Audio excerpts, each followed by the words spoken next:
I'm in Minitab, version 17 I think, and I'm just going to look at the relationship between cholesterol and some of the other body measurements. So if we wanted to just first have a look at, say, cholesterol with weight and cholesterol and age, I might start with a scatter plot. And I'm just going to keep them simple. And you can see that here I've actually already added them in. So if I take them out just to go through the process very quickly, usually we put the variable that we're trying to predict or explain on the y-axis. So that will be cholesterol. Should just be able to double click it. There it goes. And then the independent variable or the predictor variable would put on the x-axis. And so for the first one I'll do weight. Doesn't like me today. Weight. And then I'll also do cholesterol and look at age. This is where I might like to put in, if I know that I'm going to do a regression on these, I might like to look at the fit line with these. So under data view, you can go to regression and add a fit line. For a basic simple linear model, we're only going to look at straight lines. I'm not going to look at adding a curve term in there at the moment. So just leave that at linear, and you can leave the intercept in, that's fine in this case. Okay. So what we have here are two fitted lines, and if you run a simple linear regression on these, which I've done in the past, I won't do now, you will find that both of these are significant, that there is a relationship between cholesterol and weight and cholesterol and age. Now the question is, if we know that people gain weight as they get older, if we already adjust for their weight, is the age actually still important? Or conversely, if we already adjust for their age, is the weight still important? So we know that these two things are linked. Do we want them both in the model at the same time? If you have two variables which are what we call completely collinear, and that one's just a multiple of the other, you definitely would not include both of them. In this case, the link's probably a little bit more tenuous, but we do want to know, do they both matter, essentially? And the only way we can tell that is if we put them both in the model at the same time, and that's where we would use a general linear model instead of doing a simple regression. So under stat and ANOVA, now ANOVA and regression do sort of come in the same family, but the general linear model is listed under the ANOVA tab, and we're just going to fit a general linear model. Our response is cholesterol, and anything which is continuous we would put in as a covariate. So in this case, weight and age. And I'll come back in the next video and I will put in some factors, and they would be our categorical terms. But for the moment, we'll just stick with these. We don't need to go through any of these options except for we do want to have a look at our graphs. Now, I personally like the 4-in-1 residual plot. If you become comfortable with residuals and you want to read a bit more into it, you can look at the residuals versus each of the variables. So this means look at the error terms compared with weight, and then look at the error terms compared with age. And if you're worried that there is some curvature in there that you're not accounting for, you'd need to do them separately to really pull that out.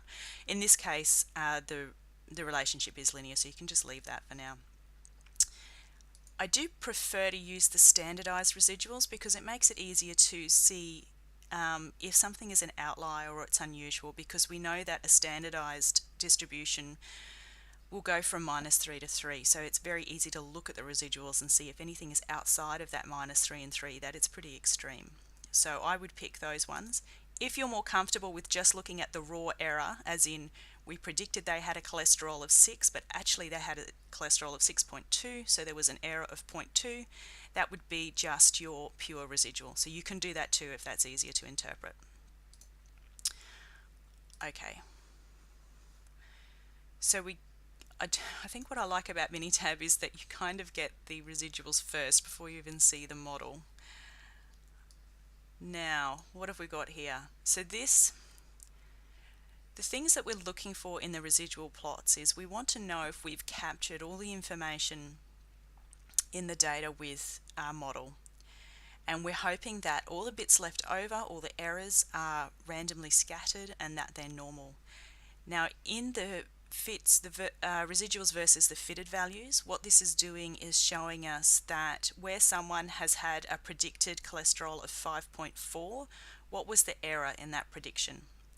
And we didn't have anyone just there, so let's go across to, let's say, 5.5. So when we predicted someone had a cholesterol of 5.5, we see that it was a bit under for a couple of the people and it was a bit over for some others. There's no particular patterns here in the errors. There's no big curve coming through here. We don't have any increase or decrease in variance, so it's not like we've got a lot of error for all the low cholesterol values but then we're very accurate for the higher values, or the converse, with just a little bit of error here but fanning out into a large amount of error over here. So this looks good, it's randomly scattered about. Now the other thing that we check is that they are normal, and doesn't really look completely normal. There's a bit of a wiggle here. So the two things you can look at are these plots. If the residuals were normal, they would line up on this straight line. And that's not completely straight. If you're not sure how to interpret that, you can just look at the histogram, and we know that a normal distribution has the bulk in the middle, has a little bell-shaped curve, and then should tail off. This is not really looking normal at all, but there's nothing clearly wrong with it. It's all just a bit flat. So this model is not perfect, but there's nothing desperately wrong with it, and sometimes you can get these odd looking residuals if you have a really small data set. So if in your projects you've only got 30 or 40 observations, you may find that the residuals don't look normal, but they don't look skewed or have outliers, or there's nothing desperately wrong with them, they just don't look quite right. And that's okay, you can just comment on that and use the model. So after examining the residuals and seeing whether or not we should be using the model, we can then come over to see what was actually significant in it. So if we look at, this is my output here, general linear model, cholesterol versus weight and age. Because we're doing so many tests together, you'll see that we've got a number of p-values. So every time you see a p-value, that means another test has been done. The null hypothesis is that always that there is no difference or no relationship or no effect. And for linear regression, we're testing that the slope is 0 or that there is no slope. So if there is a relationship between the two variables, then we would expect a low p-value. In this case, it seems that there is a relationship between weight and cholesterol, but once we have adjusted for weight, the age is not significant. So the null hypothesis is that there is no relationship between weight and age weight and cholesterol once age has been adjusted for, and then for age, the null hypothesis is that there is no relationship between age and cholesterol once weight has been adjusted for. So this adjusting comes into the model. So if you ran these separately, you would find that both of them are significant. When we look at them together, we find out that actually we only need the weight and we don't need the age after all. The next thing that we might look at is how good is this model? How much of the variation in cholesterol can we actually explain using the weight? And here we've got our R-squared value of nearly 37%. I think that's pretty good actually. The adjusted R-squared, this makes an adjustment based on your sample size. So if you have a really big sample size, which means your model is probably pretty good, you'll find that the adjustment, you hardly even notice it. It's basically the same.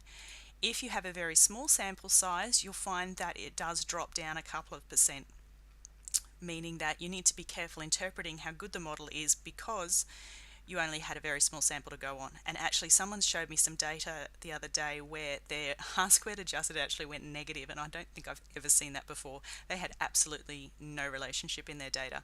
So the R-squared was 0.001 and then the adjusted one dropped down. So that's pretty unusual. The next thing you might want to look at is these coefficient values. So if we wanted to actually write out the equation and say that we predict your cholesterol is going to be equal to, and actually make a calculation, these are the values that you would need here. So in this case, I probably wouldn't use all these values because the age is not significant. I would just run it again without the age and just use the weight term. But let's say that it was and we wanted to keep all the values in. If I wanted to write out the equation, that would be the prediction for cholesterol is equal to 4.483 plus an adjustment of 0.04 times their weight. So as you get heavier, your cholesterol is going up a little bit each extra kilogram, and a slight adjustment downwards for age. So negative 0.0258 times your years, your age. But as we know, we don't really need this in here.